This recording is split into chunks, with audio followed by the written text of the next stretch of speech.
everything I had been praying for, a small but neat one-bedroom flat in a quiet compound, tucked right in the heart of town. The paint was fresh, the plumbing worked, and the rent, though not cheap, was reasonable for the location. For once, I thought I had finally found stability, a roof over my head that didn't leak when it rained, neighbors who minded their business, and a place that was just a short walk from my shop. That first week, I unpacked slowly, arranging my things with care, humming to myself as if I could decorate away all the stress of the previous years. I remember standing in my doorway one evening, looking at the compound as the sun dipped behind the buildings, and thinking, yes, this is home. But little did I know, the very day I stepped foot into that compound marked the beginning of the darkest chapter of my life. Within just a month of moving in, disaster struck. It was a Tuesday morning when I got the call from one of my shop assistants. Her voice was trembling, almost inaudible. "Auntie, they have broken into the shop." I rushed there, heart pounding. The sight that greeted me felt like a punch to the stomach. The locks were shattered, the door hanging awkwardly on one hinge. Inside, shelves were overturned, curtains ripped open, merchandise scattered like trash. And worse, half of my goods were gone. Half. I stood there, numb, running my hands over the splintered wood of the counter. Months of sweat, sleepless nights, and sacrifice vanished into thin air. Some neighbors gathered to sympathize, offering the usual words, "God will replace it. It is well." I nodded politely, but inside, I was bleeding. Still, I told myself I had to stay strong. I tightened my belt, cut down on expenses, and began rebuilding slowly. But the storms had only just begun. The following month, before I could even recover, another blow came, and this one felt personal. Men from NAFDAC arrived at my shop in a white van, stepping out with stern faces and clipboards. They asked for me by name. "We received credible information," one of them said, "that you are selling counterfeit and expired products." I almost laughed, thinking it was a sick joke. I prided myself on selling only genuine goods, my customers trusted me for that. But as they started combing through my shelf, confiscating boxes and sealing cartons with their official tape, the reality sank in.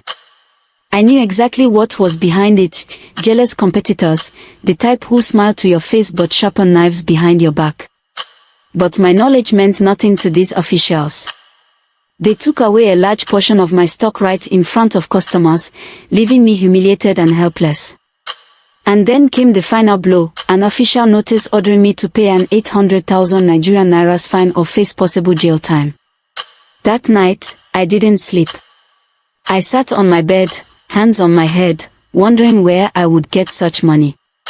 In the end, I borrowed from friends, begged family, and sold whatever valuables I had just to keep myself out of prison. As I was struggling to pick up the pieces, hoping to at least keep the shop afloat, another trap was waiting. A friend introduced me to what he called a sure investment platform.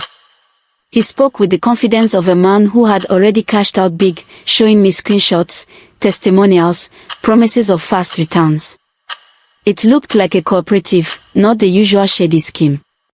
Desperate for a way to recover quickly, I took the risk. I put in over 1 million naira, the last lifeline I had. 2 weeks later, the platform disappeared. Websites down. Numbers unreachable. My friend, suddenly too busy to answer my calls. And with that, my business collapsed completely. Within 6 months of living in that compound, I had been reduced to almost nothing.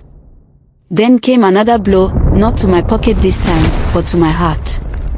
My father fell gravely ill. It started with fatigue, then pain, then the kind of diagnosis that comes with a price tag far beyond what the average person can afford. Consultations, laboratory tests, drugs, every visit to the hospital left my pocket lighter and my spirit heavier. I began borrowing from loan apps, those with sweet words and devilish interest rates. The debt piled quickly, interest swallowing interest. Still, I couldn't stop. I told myself, if I have to drown, let me drown trying to save my father. My nights became sleepless, my days a blur of anxiety and calls from debt collectors. I barely recognized myself anymore. By the 8th month, my life was unrecognizable. My business was gone. My father was still sick. I was neck deep in debt. My mind fractured. And as if fate had not done enough, it was now time to renew my rent. The caretaker, a tall, stubborn man with an unforgiving face, started knocking on my door almost every morning. I had already pleaded for 3 months' grace, but he wouldn't listen. One Thursday morning, his knock came again, sharp and impatient. My patience snapped. I opened the door, my eyes heavy from lack of sleep, my voice trembling not from fear, but from the pressure of everything that had piled on me. If you cannot bear with me, do your worst, I told him. Because I am not paying.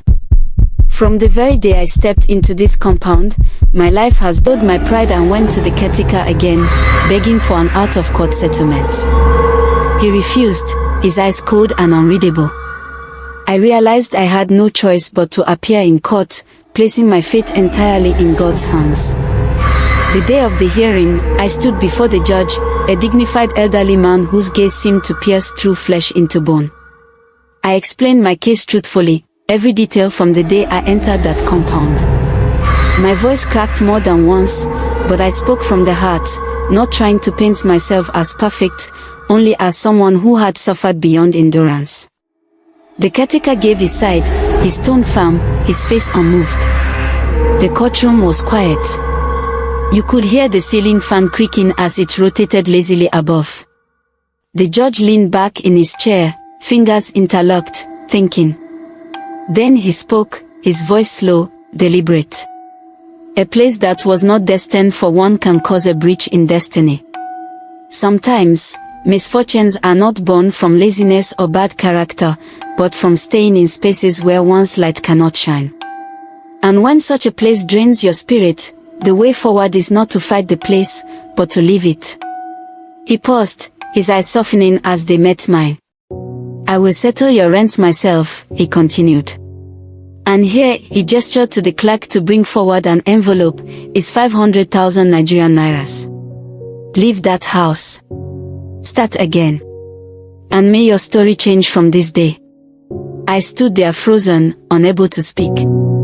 My knees almost buckled under me. In the midst of all the storms I had faced, a hand of mercy had appeared, unexpected, undeserved. The first time I heard it, I thought it was coming from inside my own teeth. Not from the radio. Not from outside. Not even from my neighbor's phone speaker. This was different. A slow, haunting tune, gentle but deep. It sounded like a woman singing right behind my ears. I even covered them, but it didn't stop. It wasn't painful. It wasn't scary. But it didn't feel normal. Obiora, my sister called from the kitchen, "Are you humming something?" I didn't answer. I couldn't.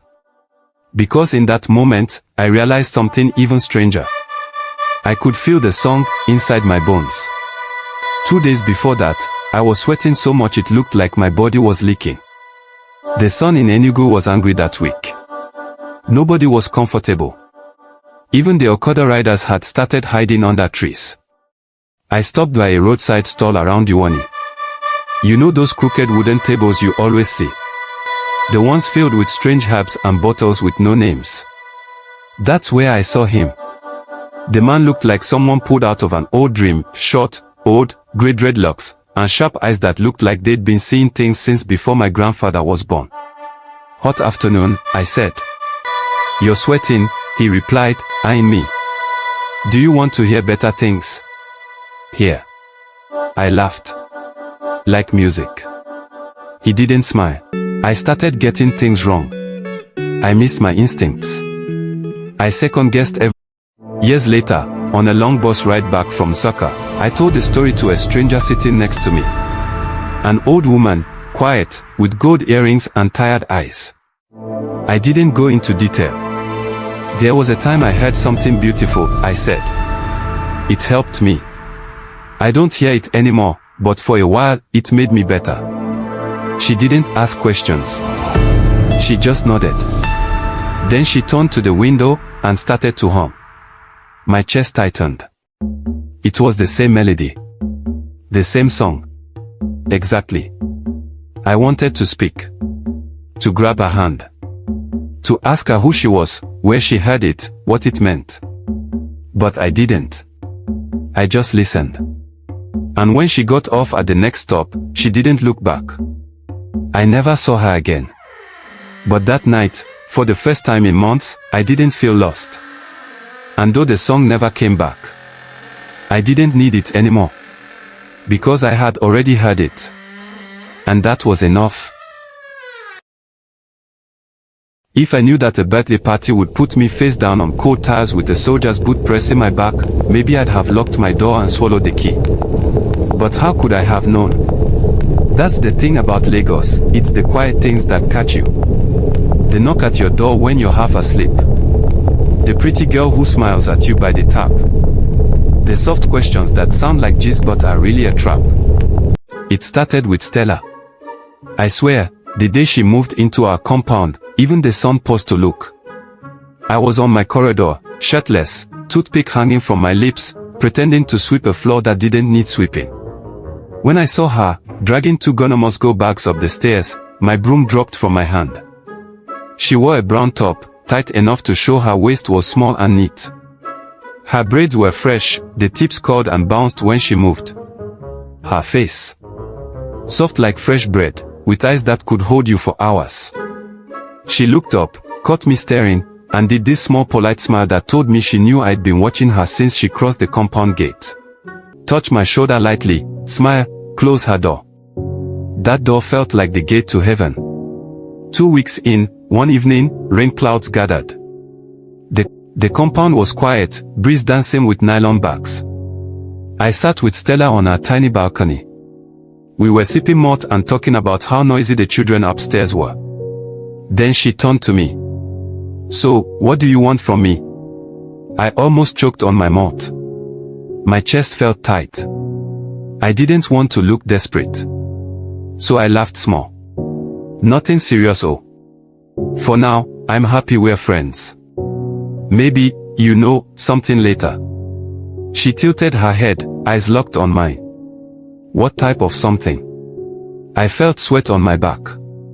A relationship, of course. She didn't blink. What do you do for work? I sell phone accessories, wholesale and retail. Aleba Market. Big customers. She nodded. When's your birthday? July 17th. She sipped her malt, then looked at me again. How do you celebrate? I rubbed my chin, confused. I pray. Maybe post myself online, thank God, eat out small, chill with friends if they come around. She didn't smile. She looked at me for a heartbeat, then said, "You're not my spec." My mouth stayed open. Why? She shook her head like she pitied me. No reason. Let's just be friends. Friends. My chest burned. I stood up, forced a dry smile, and told her I'd see her later. That was the last day I sat on our balcony. After that, it was, hello, good evening, nothing more. I gave up, but my heart didn't hear the memo. 2 doors away, Damian was watching. Damian was my neighbor, room 7. Short, gap teeth that showed when he smiled too wide, but he always wore nice kaftans and liked to brag about his oil business. Once I backed out, Damian stepped in. He did everything I did, just louder. He'd knock on her door every morning, saying, "Queen Stella, hope you slept well." He bought her food from fancy restaurants, Mr. Biggs, Tantalizers, all those show-off places. He helped her wash her car one Saturday, wearing shorts that showed his skinny legs. I watched him from my window and hissed. Foolish man. But what could I say? I was the same. Love had made both of us mumu. After 2 weeks, Damian crashed too. I knew he crashed because one night, He came to my room with a small bottle of Chelsea and 2 tumblers. He sat on my bed and poured shots like we were brothers in pain. "She did me dirty, bro," he said.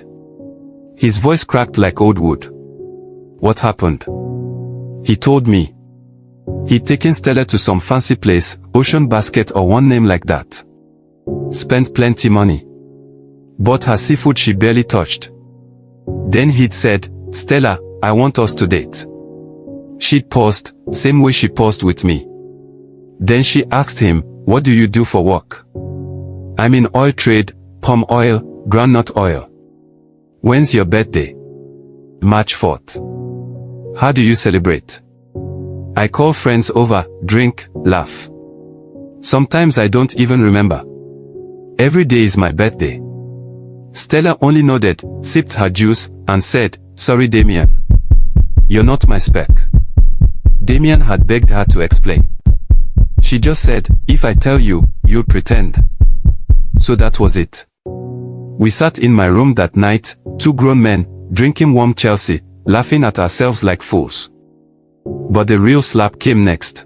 One Saturday morning, I stepped outside to throw water. That was when I saw her, Stella, leaning on the corridor railing, talking to Roberts. Room 16. Roberts. Small boy, rough dreadlocks, always wearing oversized polo and bathroom slippers. A boy who barely said good morning to anyone. Yet their Stella was, smiling wide, touching his arm, playing with his hair. My brain froze. I hid behind the wall, peeped. She laughed at something he said, then playfully hit his chest. Robert just smiled small, shrugged. He didn't even look that interested. That hurt more. I called Damien later that evening. We sat at the back of the compound, on cement blocks, like 2 old men discussing lost glory. "You see her with Roberts?" I asked him. He nodded, spat on the sand. "That boy is Yohu." I didn't believe him. "Yohu? How?" Damien swore. "You don't see the signs. Laptop always in his bag, always on calls at night, money flashing sometimes. Now she's on him like